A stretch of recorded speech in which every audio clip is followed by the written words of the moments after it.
Hey guys, Luton here, back for some more Below the Line, and this week we were talking about the whole Logan Paul issue, but a wider sense. We were talking about YouTube, we were talking about scandals. For those of you new to Below the Line, this is a series where I pose a topic at the second part of the video each week, and then you guys tell me your thoughts, your comments down below. We look at those comments in the first section of this video, and then I'll pose a new topic for you guys to discuss for the following video after that.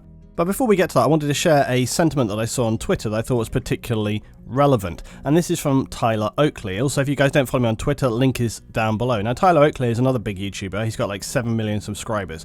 Now, I saw this posted up, and I thought this was absolutely spot on. There's a lot of people lately going on about, like, yeah, with the Logan Paul thing and YouTube in general, and people questioning and going like, oh, what's happening with YouTube? Well, look, I say this to people all the time, especially when people ask me, like, you know, how can we help you out as a producer, etc., etc. I have people supporting me on Patreon, which is always massively appreciated, and people sub to me on Twitch as well. But Tyler's sentiment here is absolutely on the money. He says, I've been reading a bunch of tweets along the lines of, I miss the old YouTube. I just want to remind you, your favorites are still here making good shit. If you miss it, click it. Viewers decide every day what YouTube culture is by what they watch. So what are you watching? And that's the thing. I see regularly people coming onto my videos and saying, oh, Luton, I love what you do, I love your opinions, I love your discussion, I like that you don't do what some other YouTubers do, and so on and so on, and that's great, but it's all individual, it's all subjective. Some people are going to like what I do, some people are going to like what other people do, but if you like something, then it really is back to the formula of like and comment and share. You guys wouldn't believe how much just liking a video helps, or commenting on a video helps. All of that interaction boosts videos up, it boosts the channel up, and it helps out a producer. So when you guys interact here, when you comment on my videos, when you like on the videos, and you just generally get involved here, it actually makes a big difference to me. It makes a big difference to the channel, and it helps everything move forward. And that goes for other content that you watch as well, any other YouTube channels that you watch as well. The more you get involved, the more you drive the conversation, the more you drive what content is pushed out there by just interacting with videos, actually makes a really big difference. So I just wanted to start off by illustrating that in the context of there's some horrible channels out there, but hey, not everything is bad, and you guys can actually drive the conversation towards the kind of thing that you enjoy. Now, with all that said, I didn't want to focus too heavily on the Logan Paul issue myself. I was more interested in the general context of YouTube standards and YouTube consistency, and that's where I was trying to lead your questions and your answers from. So first up, Mr. Lesson Dave says, you asked if big YouTubers like Logan Paul are too big to fail. I'd say no, but YouTube itself is. Let's be honest, YouTube would cut these guys loose in a heartbeat if they felt they needed to, but they wouldn't bother with any form of regulation or punishment for videos like this unless it affected their bottom line. Just look at their reaction when companies started pulling ads after discovering they were appearing on all sorts of extremist content. We saw plenty of reaction there because profit. As disgusting as the recent scandal is, I also know people who have attempted suicide, so I know how traumatic that can be for friends and families of the deceased. I'm sorry to say that it doesn't provoke the same level of empathy in everyone, and that is true. He says, certainly not to a degree where people would threaten to boycott YouTube itself until punishment is dished out, and that is why YouTube won't take action. He says, it's a shitty world we live in, where money is held in greater regard than human dignity. And that is a sad, sad fact, but I think it's probably appropriate and true. It's for this conversation, but it is an interesting thing when we were talking about like extreme. This is something I saw a few people kind of touch towards, this idea that when we were having extremist content on YouTube and then ads were being run beside that and ad companies were freaking out and pulling, that's what created that whole adpocalypse. That's why even right now, I have videos which are still marked that I posted recently as being unsuitable for YouTube. And in order for me to get anything constructive out of those, I have to go through an appeals process. That all comes from these extremist videos and the advertising stuff being put alongside that. And this, you know, this kind of goes in with the whole Logan Paul thing. We've seen this happen before, where other content can filter down and actually create problems for other content producers. And, you know, honestly, it kind of feels like quite surprising actually that given the huge reaction, not just with this, but with other scandals as well, that you don't see big producers pulling out. For example, going back to the whole Syndicate T. Martin thing, it was quite surprising that some of their sponsors didn't distance themselves and pull back out of that as well. And it is quite questioning, and it also is curious when you don't see the community at large, the gaming community, for example, like with gamer scandal stuff, you don't see the gaming community at large getting more of a reaction and pushing that towards advertisers and stuff. But, you know, there's a whole other conversation to have about the effectiveness of advertising being pulled and so on and so on, and then you could start to go down the line of discussing, well, you know, are you putting too much power, too much emphasis in the hands of advertisers, and where that leads us towards in terms of commercial commercialization and blah, blah, blah, blah, blah. You know, you can go many different routes down that road. So next up, Crotherford, who says, I want YouTube to be consistent. It's quite clear they're playing favourites. The political stuff is most obvious. People who don't conform to correct political orthodoxy getting demonetised. There's also clearly certain channels that get away with stuff that most of us can't get away with. I don't give a crap about Logan Paul, but I accept that there will always be people that I don't like and opinions I disagree with. All I want is for the guidelines for what is and isn't okay to be clear and for enforcement to be consistent. I think that's fair and logical, and it doesn't necessarily mean that you're always going to have content there that you like or you agree with, but hey, at the end of the day, you don't have to watch content that you don't like. He says, honestly, I wish YouTube would just adopt the First Amendment as their guide. Okay, that's not going to happen because unfortunately, when you're a global business, there is the issue that you have different countries. I live in the UK, and I'm not going to be in favour of having another country's rules and so on just implemented in like that, especially when it's like on a platform like YouTube, which, as I say, is global. If it was a business which basically existed inside one country and it was primarily for that country, then I could understand them. I mean, at the end of the day, YouTube can do whatever they want to do, right? But anyway, back to the comment. It says, stop trying to curate the site beyond deleting illegal and pornographic content. The value of this platform is that different people from all over the world can express themselves, and I, as a user, can expose myself to all sorts of different ideas and perspectives. One thing you do have to remember at the end of the day is that YouTube is a business, okay? And essentially they dictate whatever content they want to show on their own platform. Now, they obviously want to try and have as broad a market for their platform as possible because that benefits them, that's good for them, right? But at the same time, they're going to deem some content to be detrimental toward their platform in general, and therefore they don't want that content to be available. Now, ultimately, you can hold your opinion about what you think should or shouldn't be on a platform like YouTube, but it's not up to you. It's a subjective opinion, and YouTube, it's YouTube's platform. They decide what goes. And generally speaking, I think on most large-scale social media platforms, what you're going to see, you don't need to start getting into saying like we should have First Amendment, blah blah. It's not going to work for the reasons that I stated. You're going to have people that live in the US, you're going to have people that live in the UK, you're going to have people that live in different places in Europe, all around the world. There's a lot of different rules, there's a lot of different social perceptions. So just taking one country and saying like, oh, well, we think it should be like this, and that would be the best thing to do.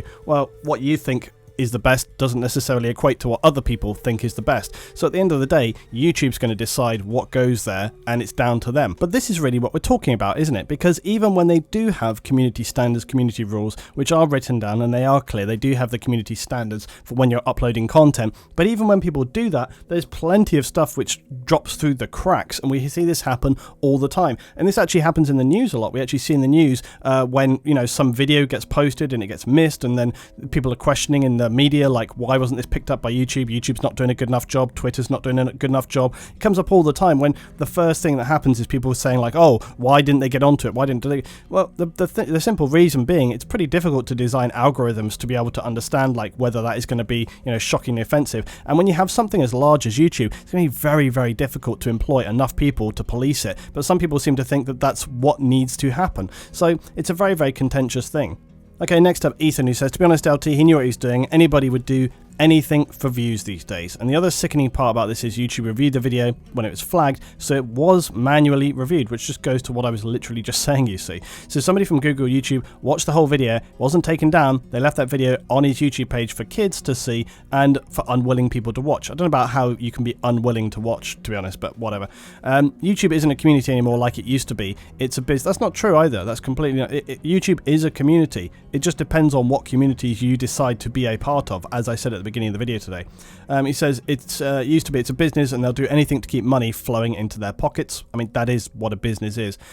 Same for Logan Paul. He knew what he was doing and really has no sense of humanity because he recorded it, edited the clips, stuck it into a video and created the thumbnail and the poor soul in it. In the video, you could see his friends laughing and smiling. They found a dead body, and in his written apology, he said he's surrounded by good people. I've watched some people's responses to this and see them break down crying because of how disrespectful he was, and the thought of what the Japanese must have went through to end the Japanese person, I guess, must have went through to end their life for him to do what he did. I mean, it's true, but I think what I wanted to get out of this comment was really this issue of like community into YouTube and also YouTube's the fact that they kind of reviewed it, flagged and didn't flag it up and didn't take it down. That is particularly disturbing. And the other reason their apology just absolutely didn't stand up, and the fact that you could see they basically treated this whole affair, as I said originally, with no empathy at all. like no feeling for that person at all. They might say otherwise, but it's very clear from that video that they'd posted that that wasn't the case, because they just, they treated it from start to finish with complete lack of respect, complete lack of understanding, complete lack of insight, and as I say, a total lack of feeling for another person, because they treated it in such a disconnected way. They edited that video together, they decided how they wanted it to be cut together to get a specific reaction. They chose the thumbnail, they chose the title, they decided everything that went into there. So trying to disconnect from that and say that somehow you had some other agenda or you thought it was going to be taken in a positive way, it's just absolute BS. There's no way that anybody could reach that conclusion. Okay, next up, Horace, who says, "Hi, LT, been watching and loving this series, decided to put my 2 cents in on this. Now, Japan has had a suicide problem always. When you have a small island with nearly 120 million people, getting and retaining a job is very important, and many people do overtime, take fewer holidays, sick days, basically less focus on life's pastimes, free time. Some people just can't handle this. They crack. It's extremely saddening. What Logan Paul did, I felt was extremely disgusting. Deciding to record this laugh blog instead of calling local authorities immediately about a serious issue is something inexcusable. And this is something else that I saw that, potentially other people even, saw online this before maybe even family members were aware of what had happened. I mean, the thought of that is absolutely appalling.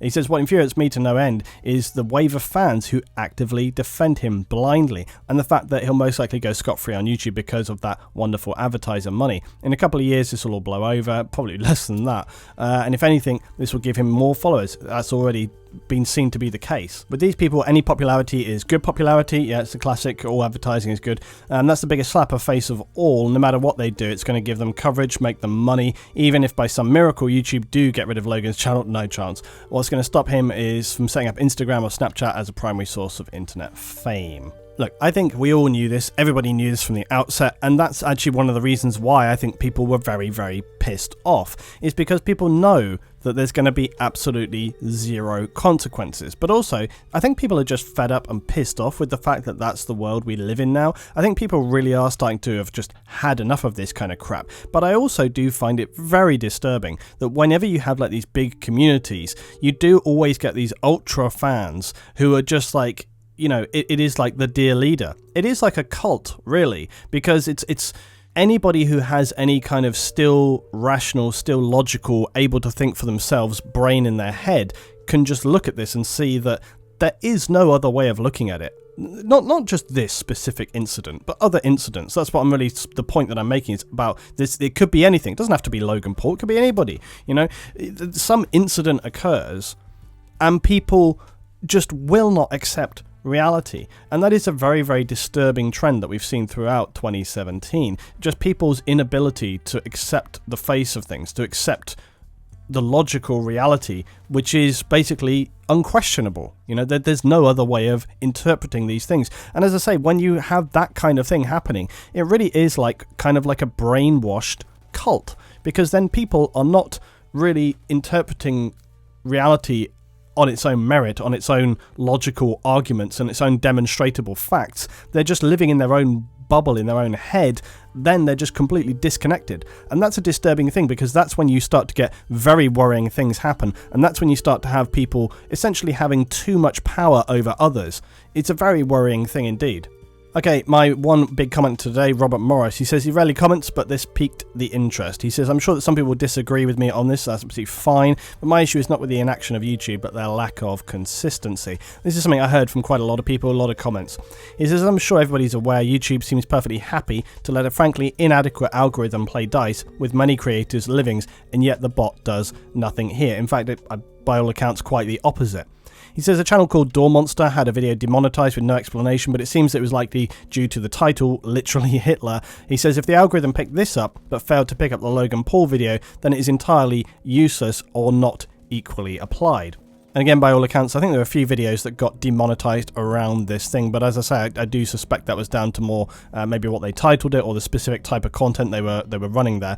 But here's the thing, with the algorithm, something that I think a lot of people don't know, the algorithm is more of a buffer. It's like a stopgap. It's not like some finely tuned thing which can understand specific types of content or specific type. It's going to pick up on certain words which have been deemed to be bad. It's going to maybe pick up on certain types of content. I don't know whether it works visually, but here's the thing. Basically, the way the algorithm works is, especially when it comes to monetization, the way it works with monetization is the algorithm needs to try and understand what the video is to try and understand whether or not something gets monetized. If it doesn't know what it is, by default it will demonetize it, which is why many people were having videos which were very, very blatantly okay for YouTube be demonetized, because it was probably not that they were unsuitable, it's just that the algorithm didn't understand what the video was for or which advertiser to maybe connect it with, and therefore it demonetized it. So people shouldn't assume that by being demonetized it automatically means it's been flagged as being unsuitable. It may just mean that the algorithm doesn't understand what it is. He says, I believe that posting videos of suicide victims is just disgusting. There really isn't any excuse at all. Having a strange reaction at the time is not unusual. Some people can't help but laugh at funerals, but uploading it requires consideration. That's a really good point, because as I said before, they did process that video, they edited it, and they uploaded it. But it is an interesting point to note about the fact that you can have the wrong social emotional response in some kind of high emotion situation, because that's just a thing which can happen. And I really haven't seen many people actually say this, but I think it's a very good point to make, because that is something which does happen. When you're in a very, very high emotion situation, your body can just get confused and just give a wrong response. But nonetheless, they had to edit that video, they decided to put it up there. This is something which I always in my head see this, right? Some kind of terrible advertising or some kind of promotional thing or whatever. Some kind of terrible marketing, like focus grouped piece of bullshit. And in my head, I'm always thinking, someone okayed this. That's what I love to imagine. I always imagine a load of guys sitting around in a room and someone going, that's it, that's the one, go with it. And it's always like some fucking car crash of a concept, and it's just like, and this is basically that. They must have sat around and been like, yeah, we can put this title on it, we'll do this thumbnail. They chose those things. It didn't happen by accident. It didn't just randomly appear. They decided what they wanted to put up. Okay, going on though, he says, my biggest problem here, however, is that YouTube has made it clear that they are not a platform upon which there are no bounds to what one might say or do, which is fine, and yet they do nothing in this case, and that is a good point to make. What he says though is why I don't think it can be for advertisers' sake. Firstly, I don't believe that companies are that moral. If they can advertise to a large audience, I don't think most of them would care about what their advert precedes, and I generally think that's often the case as well. Secondly, if advertisers did care, they kind of have, but you got to question the reasoning. He says YouTube would have struck them down immediately. The only reason for this arbitrary rules YouTube seems to be implementing I can think of is that YouTube itself holds itself to a certain moral code or ideology. Again, don't actually disagree with this, but I would just ask them to be very clear and explain what it is and implement it equally so everybody knows where they stand. He says, with mass demonetization and removal of content, it seems YouTube's not enforcing rules equally, but again, it's a bit of a grey area, you see. He says, I feel that YouTube should either let everything stay up, no matter how offensive it is, please God no, or apply its rules fairly to all. Again, also, it's probably going to have a challenging time doing that. Look, at the end of the day, final thought, I guess, YouTube, it's an imperfect platform. It could do better, but so could a lot of things. Name me one thing which is perfect, apart from, well, maybe Scampi Fries. But, really, there's just a lot of crap out there. There's a lot of shit you got to deal with these days. It's the way of the world. I mean, 2017 has been a fucking bastard of a year, and this really should be almost, it's kind of sad how this is almost kind of water off a duck's back at this point. Everyone gets pissed off and goes, oh my god, it's so terrible, and then it's business as usual. It's the way of things. It's just the way of things. But like I said at the beginning of the video, at the end of the day, people do get to decide what content they want and what content they drive. If you want YouTube to be a better, more positive, more inclusive, more discussive place, on this channel, I've always tried to get people discussing, making good comments. Just look at the comments we have on this series. They're always well thought out, rationalized, well-made comments, usually respectful. It's a good thing. That's what I try to foster. That's the kind of community I want to create on my channel. I hope that we do that going forward. So now we come to part 2 of Below the Line. This is where I pose a new topic of discussion for you guys to discuss down below for next week's video. So part 2, what do we got today? We're asking the question, is it wrong to practice for a game using external aids? Now specifically we're talking about a, let's call it utility, that has some minor attention this week on Steam. A game called Battle Royale Trainer. Read Pubg Trainer, although they are very careful to avoid any mention of PlayerUnknown's hyper successful release. In a wider sense though, today I'm asking, is it right to just use externally developed software to practice and improve your gameplay? It's not something that I've really thought about before, to be honest. Now, just in brief, Battle Royale Trainer is essentially a very basic replication of PUBG using AI. The concept is to improve your general combat abilities in a repeatable and, most importantly, quickly repeatable environment. The idea of the trainer program is that in PUBG and maybe other games similar, you may go some games or many games without actually seeing very much combat. If you get taken out early, or you just have those rounds where not much is happening, you're playing against people who have maybe had a lot of experience and you're coming in new to the game, you need to skill up. And so the idea with this is that you get a lot of repeatable action. You can control how it goes, you can practice and basically get good. Here's the sticking point though, and well, there's two really. Firstly, it has pretty mixed reviews, which some people seem to want it to literally replicate PUBG, which is obviously not going to be able to do for obvious reasons. Secondly, some people are calling it out as being unfair and sort of cheating, not cheating. It brings me really to the question of this. I don't really care about this BR trainer game. It looks like a classic piece of crap, and it's not really what I'm thinking about. What I'm really thinking about is more of this as the starting point of a conversation. So what I'm thinking about is, should you as a player be able to have the option to use external software to practice in and get better at any game? Is that ethically wrong? This seems to be an issue for many people. I saw discussing this online, people saying that it's in poor taste or it's seedy or just kind of BS basically. Is it though? I mean, I suppose arguably because the game itself doesn't have any type of practice mode, you are indeed giving yourself an unfair advantage. But are you? It's hardly hacking, it's hardly cheating in the sense that most people are going to think of that. In fact, if anything, you're just utilizing extra resources to become better at a hobby or a pastime. I don't really see how that's that different to, say, finding some kind of training program that works for you and allows you to become better at sports than an opponent.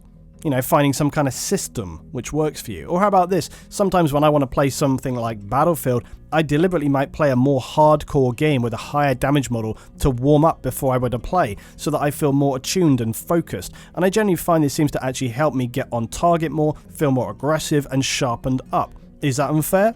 It's basically the same principle, except that I'm just playing another game than the game specifically designated as a trainer. Also, is the concept of itself actually ethically wrong? I think only in as much as it's a resource which doesn't exist in the game that you're planning to play, and so some people wouldn't necessarily have access to it, or maybe just not have the awareness to have access to it. There is the biggest issue here of all though, which is just how much is it actually going to help you? I mean, if you felt the need to purchase something like an external software to practice in, that would suggest you probably have minimal experience in, let's say, just shooter games in general. So is rinse repeating AI really going to help you when you're going up against human players? I doubt it. AI are stupid, they're predictable, and because you're playing in a safe environment, you're not going to feel any adrenaline or tension, and most importantly, no sense of loss if they actually take you down. Playing a real shooter or battle royale game or whatever is entirely different.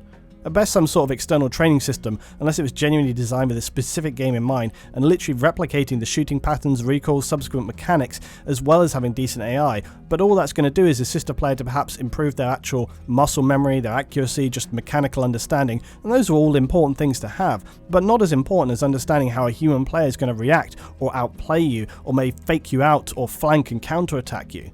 That's something that no AI trainer is going to teach you. Guys, tell me what you think about this, about games having external training systems. Unfair, useful, or just a waste of money? We're looking at your comments down below, guys, next week in another episode of Below the Line. Thanks for watching as always, and thanks for joining me on the channel. If you enjoyed, drop a like down below, guys, and please check out the other links I've got down below for Twitter, Twitch, and Patreon. Thanks for watching. I'll see you next time.